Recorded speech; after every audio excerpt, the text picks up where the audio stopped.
Welcome to the Family Beacon podcast from Minnesota Family Council with hosts Grace Evans and Moses Brattrud. Stay informed on the top stories on life, family, and religious freedom. Get the facts, stand for truth. Hello and welcome back to the Family Beacon podcast. My name is Grace Evans. I'm here with Moses Brattrud. Give me a fist bump, dude. I feel like, ow, it has been a long time since I've seen him. That's a real fist bump. Oof, because last week there was a press conference, which was super cool. Definitely go watch that episode if you haven't already. It was great, but that was our podcast for that week. And so Moses then was out of town for something, and so I haven't seen you in it's been a while. So yeah, we're happy to be back. I want to give you guys a rundown of what we'll be talking about in this week's episode. We will discuss some new polling here in Minnesota about the gubernatorial race. So we're keeping you posted on that. We'll also be talking about the other races that are happening briefly. And the second story we're going to be discussing is Gender Justice, which is a legal group here in Minnesota to which we are diametrically opposed, of course. Mm-hmm. They are pressuring schools into enforcing a transgender agenda. So we'll be discussing that as our second story. And then, of course, as usual, we'll talk about what we're reading. And I'm excited to talk about that because I read a book that we discussed recently, and I'm excited to hear your thoughts. But anyways, excellent. We should dive into let's polling. Let's talk about polling. So there have been 3 polls released since August 30th that cover the abortion issue and also the governor's race. And those two things have become really intertwined because of the Dobbs decision and also because of the candidates' positions on abortion, how those have potentially changed over time. So first of all, there was a KSTP survey. What am I talking about? Oh, yes, this was September 6th, so even more recent than I was saying. And this is from KSTP with Survey USA. So when a news outlet wants to do a poll, and usually polls are commissioned by either candidates, political action committees, or news outlets, they will talk to a pollster, someone who actually does this for their job. So Survey USA is a pretty respectable pollster that they do stuff nationally, things like Gallup and Ipsos, and there's all sorts of polling outfits around. So KSTP commissioned this poll, but Survey USA is the people who actually did it. So according to that poll, this is just from September 6th, Tim Walz leads Scott Jensen by 18 points, 51% to 33%. Now that's pretty crazy because just in May, Scott Jensen was only trailing by 5 points, which is almost within the margin of error of most polls, which is usually 3 to 4%. So that was pretty crazy. People were, I think, really taken aback by that, Grace. I think people thought that didn't necessarily reflect what was going on in the ground. And I think that it actually didn't and there's plenty of polls that are outliers. So we're going to see more and more polling. Keep an eye on the polling. We've seen, we often hear about the times that the polls get it wrong, but oftentimes, and there's various reasons why that is. One phenomenon that I wanted to mention, have you ever heard of the Shy Tori Effect? No, I haven't. So it's this idea that when pollsters, they'll try to call you or email you to gauge what your position is on issues. In the 2016 election, they found that, this it dates back to British polling firms where the conservatives are called Tories, and they would find that they were consistently under-measuring Tories in the polls. And that actually happened very recently in the 2015 election and in the 2019 election. The Conservatives won by more than they were expected to in the UK. I would love to do a UK politics sidebar of this podcast, but we won't do that today. So the Shy Tori Effect is basically just the idea that conservative voters are less likely to pick up the phone and tell polling groups what they think. Maybe it's because they're more private, less interested in that. Maybe it's because they're just not quite as politically engaged. That's all, and many reasons why that might be the case. So polling groups will try to weight the poll differently so that the minority of conservative voters that they get reflect the actual state of the state where conservatives and liberals are a 50-50 split or whatever, depending on how you define those terms. So it's always interesting because that, in theory, might make the poll useless, because instead of just taking the number of people that you called and just their responses, you're weighting it based on how much the polling group thinks their partisan split is in the state. So that's a reason there's reasons to pay attention to polls, and there's also reasons sometimes to ignore them. And I wonder if the KSTP poll is an outlier, Grace, because we've had 2 polls since then that have shown a different split. So on September 17th, there was a Star Tribune, Minnesota Public Radio, and KARE 11 poll, which showed a split of 48% for Tim Walz and 41% for Jensen. So that's 9%. So that's a lot different than that number that we saw in the KSTP poll, which was just not that long before. And I think it's just really interesting to think about the question, well, did Tim Walz just get way better, or way worse rather, between those 2 polls, or actually was this a polling error, or what explains that?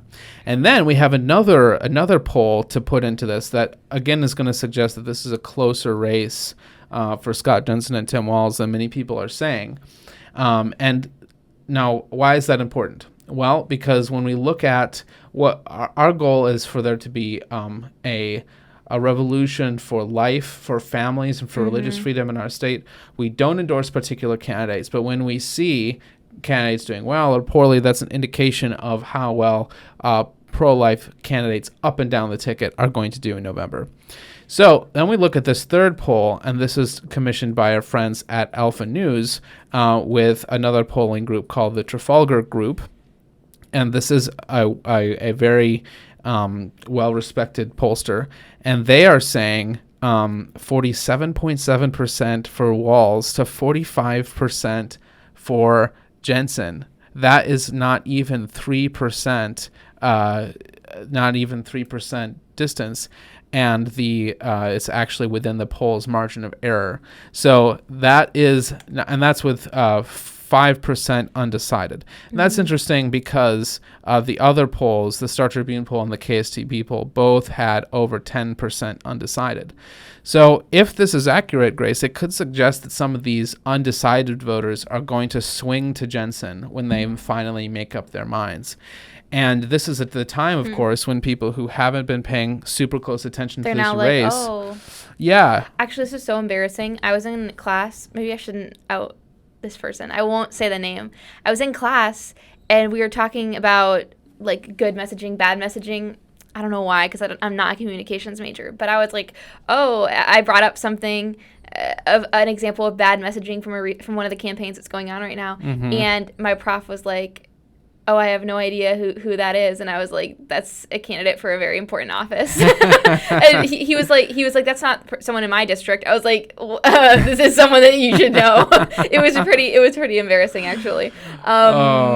Yeah, Christian schools, man, sometimes, like, they're good in some things, but sometimes they're a little bit, they don't know what's going on in politics until it's very last minute. So to your point, I feel like I was like that before I got involved with Mfc. I didn't pay attention until I had to go out there and vote, which is not good. No, I know. Yeah. I think it's really good. Something that my mom like just made me do when I just turned 18, I think. Our state senator was being recalled because this was in Wisconsin back in 2000. Let's see, was it 2011? Yeah, well, I would have been 20 then. No, yeah. Well, I don't remember. No, it would have been 19 that summer. And our state senator was being recalled. There was this whole huge thing. Wisconsin politics is so much, in a sense, is way more interesting than Minnesota politics, but it's also way less functional. And everyone would agree on that. There's like, if we think Minnesota politics is bad, is angry, is dysfunctional, just go across the border to the state of Wisconsin. I mean, maybe some things are better there, sure, but there's also just they're fighting tooth and nail. They've been fighting tooth and nail with each other for so long that it just becomes kind of like a parody, and it's kind of sad to see.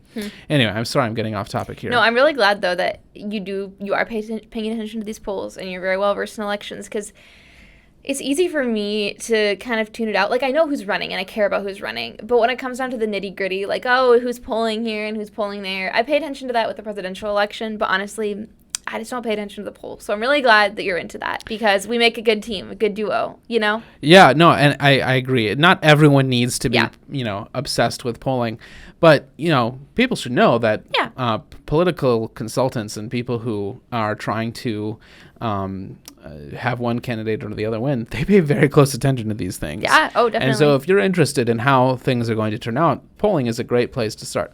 But to finish my story, the only reason I would have known who my state senator was in Wisconsin was because my mom made me go out and volunteer for her. Wow. When she was being recalled. She was very grateful that we were volunteering, and she did win her recall election. She was a great state senator.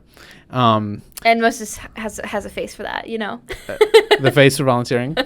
Actually, I did go door to door. Very appealing. Exactly. That's what I meant. Like people just automatically. Oh yes, I'm very telegenic. Yeah, you do. Why do we always end up talking about my face? It's this very odd turn of events. Your hair is getting slowly grayer and longer. Unfortunately, very long and longer. Although your beard is still red. I don't know if the viewers can see that. Yeah. From the podcast, but your beard is very red, which is great. So you don't have much gray there yet.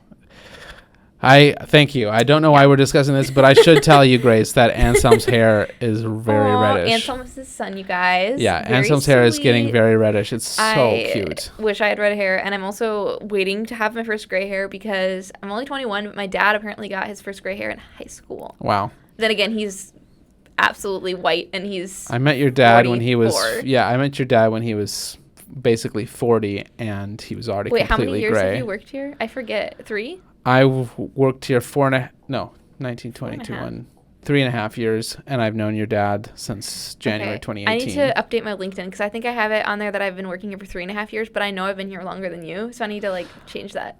Well, yeah, sure. You definitely make sure that LinkedIn is updated. That's priorities, man. Talk about important. So I wanted to make a couple more points about this polling. We will have this linked in the show notes. You can take a look at these polls for yourself, analyze them. One thing you can do is look at the... If you're a nerd like Moses. If you're a nerd, yep. You can look at the crosstabs or the full results. So you can see which candidate women support. And in this election, women are really going towards Tim Walz, and men are really going towards Scott Jensen. And that's usually the case. Women tend to be more liberal than men politically. You can see by age range, by political affiliation. You can also see... If people think that the economy is the most important issue, who are they going to vote for? If they think abortion is the most important issue, who are they going to vote for, et cetera, et cetera. So I commend those to your reading. I think it's a really interesting thing, and I think my takeaway for that, Grace, is that people were telling me, oh man, this is horrible. It's going to be a landslide. Jensen is doing horribly, and actually. According to one poll, he's within 5 points. According to another poll, he's within 3 points. And that makes the other poll, where he was 18 points behind, that makes that poll look like the outlier, even though that one came out first. And all three of these come from respectable pollsters. So polling is not an exact science, and polls can always be wrong. But take a look at those polls. And I think that, and some of the polls do look at the other candidates on the ballot, not just the governor's race. So take a look at those. In fact, I think they all do. They all look at the attorney general's race, for example. And some of them do have the pro-life candidates ahead in some races for Secretary of State or State Auditor or Attorney General. So definitely take a look at those guys. Now, we've talked about gender justice on the podcast before. Yes, gender justice is kind of our bête noire, and they're just a group that we're not a fan. Whatever we're doing, they're doing the opposite of. So and with 5 times as much funding, unfortunately. Well, we don't necessarily know that, True. But they certainly play a big role. They have the ear of the Attorney General, Keith Ellison. Speaking of the Attorney General. And that has been really unfortunate. Their colors are actually very similar to ours. Look at this. Look. So they Isn't that use the crazy? blue and green, just like Minnesota Family Council does. Almost the same as our blue and green. Their green is a little bit darker. Ours is a Well, little bit you may bright. not know that part of the reason we use the blue and green is it's kind of the state of Minnesota's branding. I actually did know that because when we were revamping, we used to be called like the Berean League or something. And anyways, now we're not, obviously. We revamped a few years ago, and my dad was working full-time here, and he showed me a bunch of the different options. Mm-hmm. And there was the option that we chose, and there were some other ones, and I liked some other ones a little bit better, but he was saying this is Minnesota colors, so that's why he liked it. Which I think that's a good The green call. is for the fields, and the blue is for the rivers, I imagine. Definitely, the green we have is really vibrant. It's not my personal style, but I think it actually does work well for branding. It's good. I knew that eventually on this podcast, Grace would talk about how much she hates that color. Literally, every time I design something for, like, also in the meeting we had today, you were like, yes, Grace and I are working to develop some curriculum. And I was like, just Grace, basically. Well, that is the advantage of being in a senior role. Is that I get to work on all sorts of other things. But you're not actually. Anyways, every time I design something, I try to not do the green.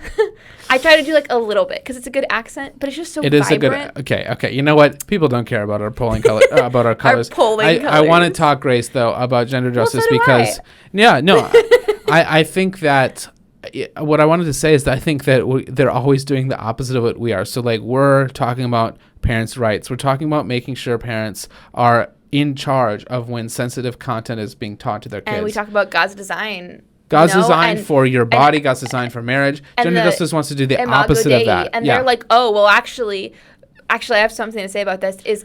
I'm reading this book by Alistair McIntyre for school. It's called After Virtue. You probably read it at your school, honestly. I have read it. Did you like it? I enjoyed it. I have to say that it was pretty dense. It is very dense. So I gave it 3 stars on Goodreads for sure. And I think the first half is better than the second half.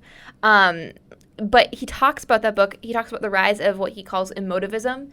And by that, he means the rise of, instead of like having moral discourse in our day and age. So when we talk to someone about abortion, we're not really fundamentally having a conversation anymore about moral things. Like morally, this is right. Morally, this is wrong. And here's the reasons why. I mean, I always frame it in those categories. But when I talk to someone who's opposed to the pro-life revolution, we usually end up having a war of emotions. It's like, oh, boom, what about that 13-year-old who was raped? Would you make her carry that baby? And it's like, well, you're trying to manipulate my emotions, but you're not actually confronting the facts about the humanity of the preborn and the sanctity of life, right? Yeah.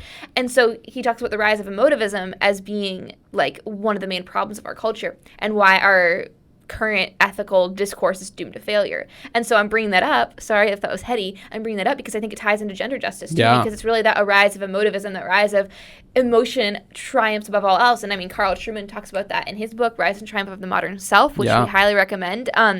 Just how we live in a psychological age where everything we do, at least everything culture does, is oriented around, well, what feels right? What do you think is right in your brain and your heart? Like, what do you think is right? It's no longer, it's based on anything higher, right? So, anyways, gender justice is this group that so in addition to eroding the moral discourse in our nation, what else are they up to, It's very Grace? emotivist. Yeah, so this is from their website. They say that they envision a world where everyone can thrive regardless of their gender expression or sexual orientation. Step by step, we're creating that world by dismantling legal, structural, and cultural barriers that contribute to gender inequity. We work to ensure that people of all genders have a meaningful right to bodily autonomy, safety, health, and opportunity. So, very woke, right? We can tell they're very woke. Yeah. Basically, they're a ripoff, like a very, like the 2 dragons, like from The Great Divorce on the shoulder. That makes it sound like way cooler than they are. Never mind. Nothing dragonish about it, I would say. They're just like a weird cave troll. Yeah, and they somehow stole our branding, kind of. No, they didn't. Except their color is slightly, they're green, unfortunately, is slightly better than ours.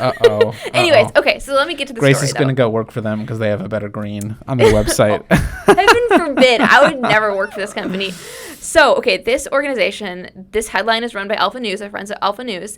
Anyways, they are seeking to pressure schools, public schools here in Minnesota, to enforce their transgender agenda. Because again, there's this rise of emotivism. They're like, if you feel this way, everyone should affirm you in that feeling. So they have just released a public education toolkit to pressure schools into promoting this ideology. They announced it. It's called the Cool for School Initiative. Oh. And it's like with the number 4 too, so it's all trendy, right? It's, quote... I haven't seen that referred to as trendy since I was in middle school. It's the sort of thing that Hashtag adults think kids want. I don't know. It's weird. Okay, so anyways, the initiative is... It exists to, quote, inform students, their families, and their schools about legal protections for transgender, non-binary, two-spirit, and other gender non-conforming students returning to Minnesota classrooms.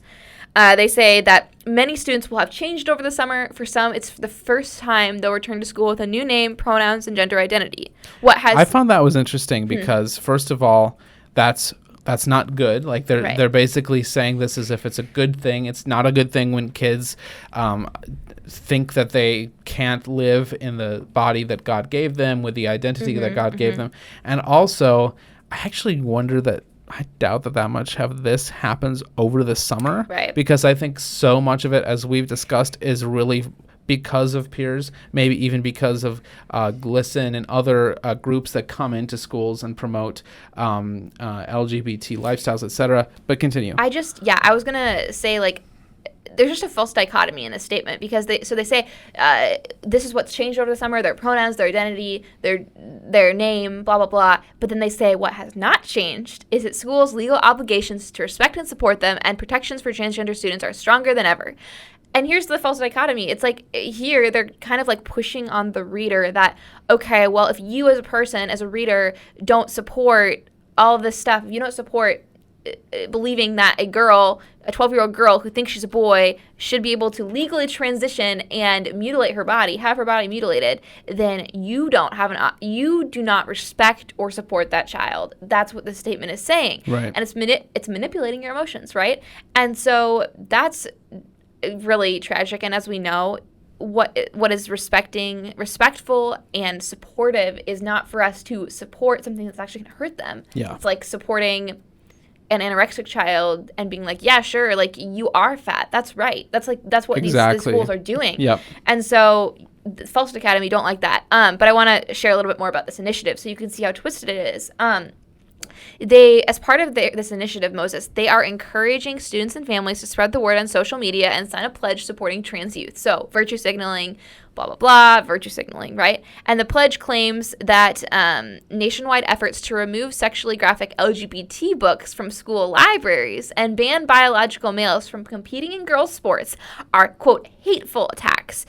They even say that these efforts promote, quote, violence and discrimination against trans kids. Good grief. So if you personally, Moses, and if you are opposed to biological males competing against girls, you are a bigot. I'm guilty of violence. Exactly. You are a hater, and you don't care about trans kids. In fact, you discriminate against them. Right. Or if I want some of these books that have, and guys, you can Google these books. There's one called Genderqueer. And like you can Google that and you can see precisely what it is that conservative parents say does not belong in schools. And then you can decide for yourself whether that's pornography or whether it belongs in a middle school library, or whether people who don't think it belongs in a middle school library are violent transphobic bigots, or whether we're just standing up for the rights and protection of kids. I mean, good grief. Yeah, it's really...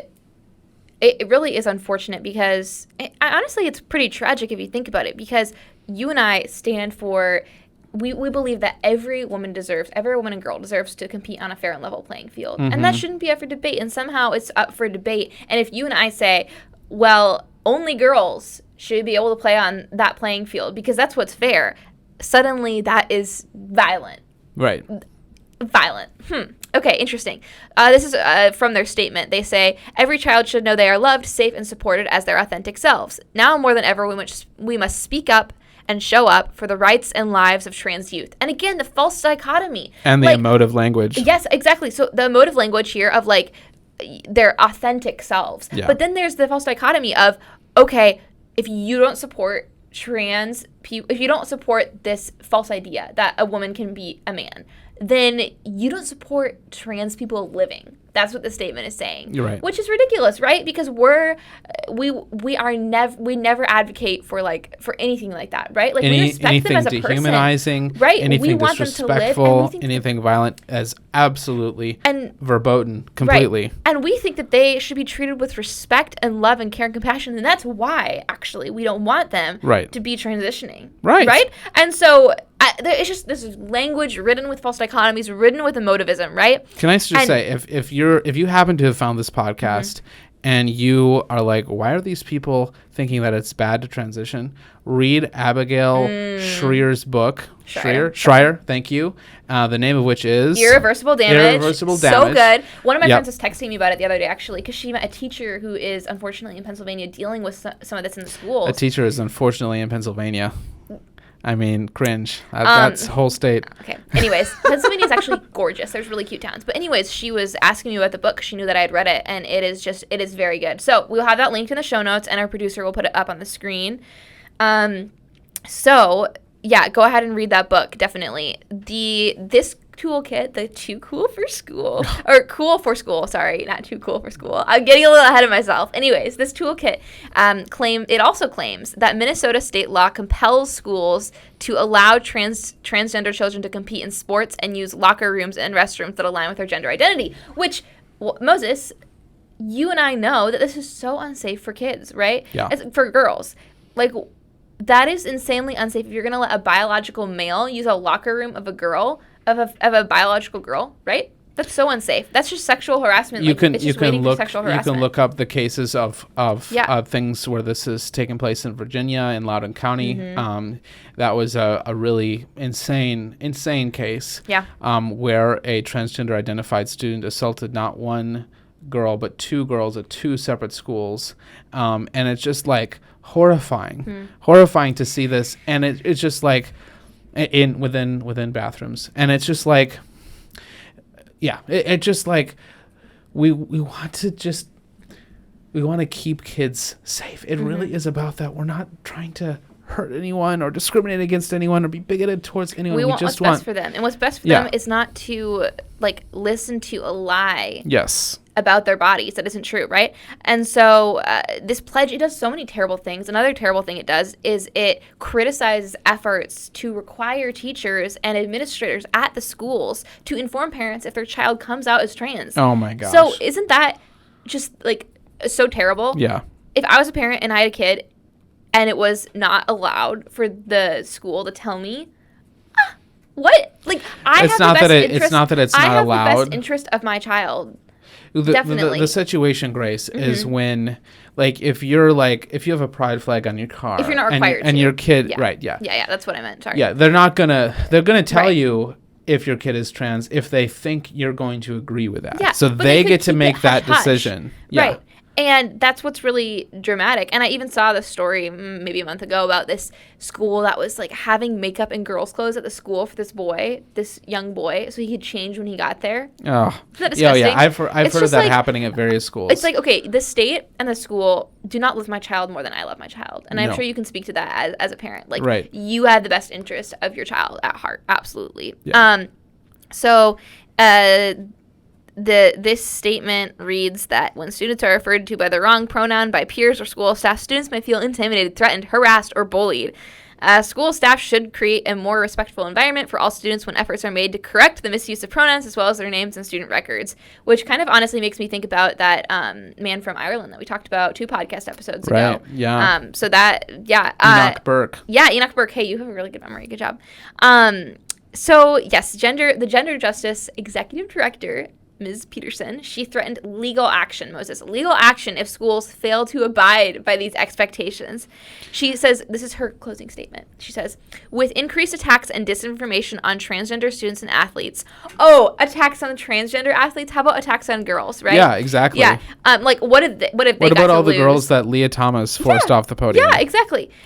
On the rise in our country, it's important to keep communities informed about their rights and the resources available to them. We have gone to court and won on behalf of transgender students and their families. We will keep fighting to make sure schools and administrators follow the law. Okay, this is so deceptive, Grace. I know, I have right? to say, because first of all, I want to make a point about religious freedom. If you are a teacher or a student and you are in a classroom situation and there's someone who asks you to refer to them by a certain pronoun, you can say no.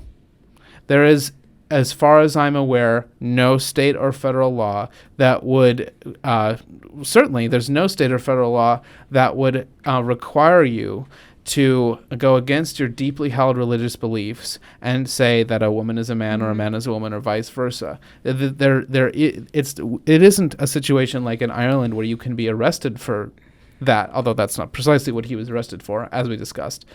But it's just like, you have religious freedom in this country is so strong, thank goodness, that this is something where gender justice is trying to frighten people into compliance with not the law. They're quoting the law. With emotivism. Claiming the law behind them. The article has all sorts of Minnesota statutes. Yeah.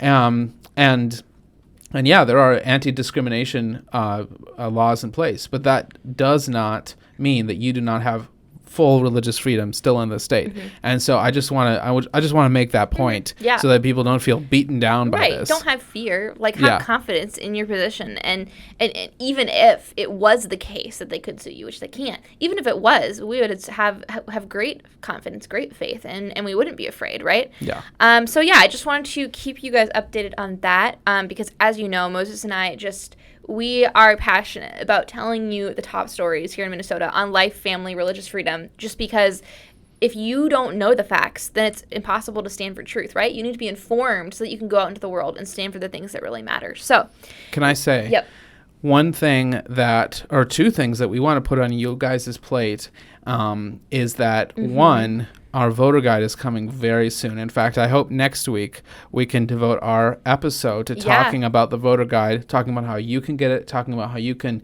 distribute it to your friends and family, either the online or the print version. It is very helpful. I looked up my own address today in the beta version that we have, and then we also have a print version. And so that's one thing I wanted to announce. Make sure that you are ready to look at that, find your own candidates, share it with friends so that they can find candidates in their area. And then also, and drum roll please. I'm actually so excited, honestly. I'm so excited too. I was holding in. I didn't know if we could announce it in this episode. MFC is going on tour this fall, which is so exciting. We can't talk about the party pinatas. Streamers. Not pinatas, and the streamers, confetti cannon. Whatever that's supposed to be. We can't talk about specific locations. Dream team, honestly. So Moses and I, we are taking the family weekend to you. In other words, so we are like dividing up our team into smaller teams, and we're just going to go and tour the state and bring the pro-life revolution to your church. So we're super excited about that. So if you want to request some speakers, that'll be Moses or I and other people on our team that are experts in our field, like Renee Carlson, who you know, Becca Delahunt. Go ahead, go to mfc.org, and there's the little speaker icon that you can click on the front page. Our smiling faces. Moses and me, whoop. You can click on that, and then you can just request us, or you can just email moses@mfc.org as well. And we'll get those requests, and we hope that we can. We have a ton of different events in the works, and we're hoping we can. You and I already have like ones we're just doing on our own, and then we have bigger ones planned too. Exactly. Yeah. So lots of things in the works, but we do still have open slots. So if your church is interested in bringing a pro-life speaker this election season, do reach out, or a school group or whatever it is, reach out and let us know, and we'll come to you. Yeah. So with that, super excited about those things, and again, we'll have those things linked in the description as well. Moses, what are you reading? Well, I really have been on a roll. I'm reading. I finished The Last King of America about King George III. It's really good. Then I just also finished a book called Bad Blood, which is about Theranos. This company that said that they had a revolutionary blood test led by this charismatic young woman named Elizabeth Holmes. And it turned out and it was valued at one point at $10 billion. No. This is real? Yeah. Oh. Yeah. She put people's lives at risk because the blood test did not work. And she is now in federal prison, or was in federal prison. This is insane. Like, she had so many people. That's terrible. She had Hillary Clinton. She had she had Henry Kissinger. All these people were like talking about how amazing she was and how she was going to change the world, and she turned out to be a fraudster. So that was a great book. And then I just started a book. I have to pull up my audiobook app because that's so funny. I have my Goodreads pulled up because I always oh forget. yeah, I know. I gotta I know the topic. I just don't know the name. And I want to make sure I have the author too. Oh, so I have. I just started American Kingpin: The Epic Hunt for the Criminal Mastermind Behind the Silk Road, which is about this website called the Silk Road, which used to be on something called the dark web, where you used to be able to basically buy drugs and no one could catch you.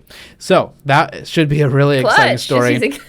And a much better book, a more edifying book that I'm reading is called Hammer of God by Bo Gertz, and it's an incredibly it's a novel set in Sweden, but it's also an incredibly beautiful look at God's love and mercy to us, and his grace versus our self-righteousness. So I'm just loving that so far. Grace, what are you reading? Oh my gosh, I'm so excited. So you recommended this a few months ago now, I think, Test of the D'Urbervilles. Oh. So I'm reading that one. Oh my gosh, how far are you? It's like I'm only, well, actually maybe I shouldn't say what part I'm at for the audience. I won't spoil it. But I'm like 50 pages in, so I'm after like the first big dramatic thing, you know, and it's kind of graphic, honestly. I'm like, ooh. That book. It's a little uncomfy. Yeah. Uncomfy. It is uncomfy. I'm like, ooh. And her parents, her mom was like, oh, let me make you look super sexy, and and if you get raped, it's fine because she's like it's fine if you get raped because then he'll just want to marry you because you look so pretty. And I'm like, oh my gosh. I'm sure she didn't mean rape. She meant seduction. I mean, yeah. You gotta like reread it because it's very like it shouldn't say the word rape, but it was like if he takes advantage of her, he'll just end up marrying her. I was like, oh. Well, okay. Oh my gosh. Yeah. Anyways, yeah. Okay, so I'm reading gross. that. It's intense. I'm reading A Promised Land by Barack Obama, actually. Oh, really? And the reason I'm reading it, it's his autobiography, mm-hmm. Is because I feel like it's really important to not surround yourself, like basically don't create an echo chamber where you're only reading people you agree with. And so I disagree with him on a lot of things, but I do really respect him for his rhetorical skills because he's an excellent speaker. Right. And so I've been reading that. I'm like 300 pages in, but it's 700 pages, so it's pretty long. Wow. And it's only volume 1, so I probably won't be reading volume 2. It's actually very good, and honestly, even though I disagree with him on so much, I kind of am like seeing somewhat of myself in him a little bit in his early years because he like went to college and he didn't really know what he wanted to do. Grace Evans, Barack Obama. 2 peas in a pod. No, okay, but he talks about how he didn't really know what he wanted to do, but then he started studying a bunch of different human rights crises and like what was different about the ones that succeeded, like human rights campaigns, and that's where he found his spark. And I was like, that's kind of similar to me because I've been researching, okay, what makes a movement successful on my own time, not even in school. Like, I'm a college student, but I do it on my own time. And so that's what ignited his fire. And so I thought that was interesting, even though he is, of course, pro-abortion. Mm-hmm. So we disagree on that. So I'm reading that.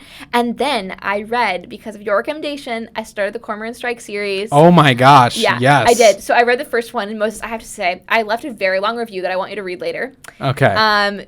Because it's called The Cuckoo's Calling. And I had really high hopes, and I wasn't the person that went into it like wanting Harry Potter out of it. Like I was expecting like crime, basically mystery. That's what I expected. Yeah. And it was a mystery novel, but there's a lot of things I didn't like about it. I give it 3 stars. Oh man. It's just like, I mean, you give it 3.5, so not that different. Yeah. It's just I like mystery novels where you can like, sure, maybe you don't see it coming in the moment, but you can look back and you can trace the clues and be like, okay, I could put it together now. Yeah. But instead, I feel like a lot of the clues that were given were like, oh, the pool door was unlocked. But then it's like, it didn't matter at all. Like all these red herrings. And so I couldn't go back and trace it. It was like he was a new Sherlock where it's like you couldn't figure it out unless you were actually superhuman because there weren't enough clues for you. Interesting. So it was like a locked room door sort of situation. Okay. And I also think that I didn't like how he did so much talking. It was like talking Google, and then I'm going to talk some more, and then I'm going to Google some things. Mm-hmm. It was so many conversations, and it was like him asking the same questions to like all of the suspects or all of the witnesses mm-hmm. that I just got bored because he didn't do a lot of action. So I wish that the author did more showing rather than telling because I would have liked that more. So those are my main critiques. I have more, but I don't want to bore our audience. There's some like actually my critique is so long. Look how long it is. It's like holy mackerel. Yeah, I wrote it in class. Don't tell my professors. But it's Grace, just you're saying that on video. The language is also super flowery. Like made it hard to skim. It was like old fashioned and flowery and like words that you didn't need to use for this kind of writing. And so it was super hard to skim because you couldn't really skim the description super well, and then you couldn't skim the conversation because you're like, oh, well, what if I missed like a big clue, you know? Interesting. So by 200 pages, I was bored. I read it because I finished it because I was like, Moses said this year's good, but I hear the second one's better, so I will be reading it. I definitely think you should keep with it. But also, I like, what's up it. with Strike and Robin? I'm like, ooh, like, oh yeah, that's spicy. Keep going. Yeah, like, he's not cute. I'm sorry, she should not be with him. I'm just gonna say that. I'm sorry, you guys, if you don't care about this mystery series, but this is written, you know, by J.K. Rowling, one of the biggest authors of our age, and the relationship between Strike and Robin is my least favorite thing about the entire series. I like Robin and it does the most. not get better. She's no, awesome. She's a great character. But yeah. I'm like, what? He's like trying to steal her away from her fiance, and yet he's like, but then like every other page he's like, and that sapphire engagement ring stood as a final note of finality between us, so I knew nothing could come of it. But then he like buys her a super sexy dress at the end, and it's like blah blah blah. I'm like, oh gosh. It's very what they call a will they or won't they type of type of a story. But we will see if it gets better. Yeah. So that's what we're reading. Yeah. So, thank you guys for tuning in to this week's podcast. Next week, we'll be telling you about our voter guide and probably some other stories that are on our radar. So, without further ado, we will catch you next Friday. Thank you guys so much. Get the facts, stand for truth. Thanks for listening to or watching this episode of the Family Beacon podcast from Minnesota Family Council. Subscribe wherever you listen to podcasts so you're up to date on life, family, and religious freedom. You can follow us on Instagram at MN Family Council and subscribe to us on YouTube to watch our content. Get the facts, stand for truth.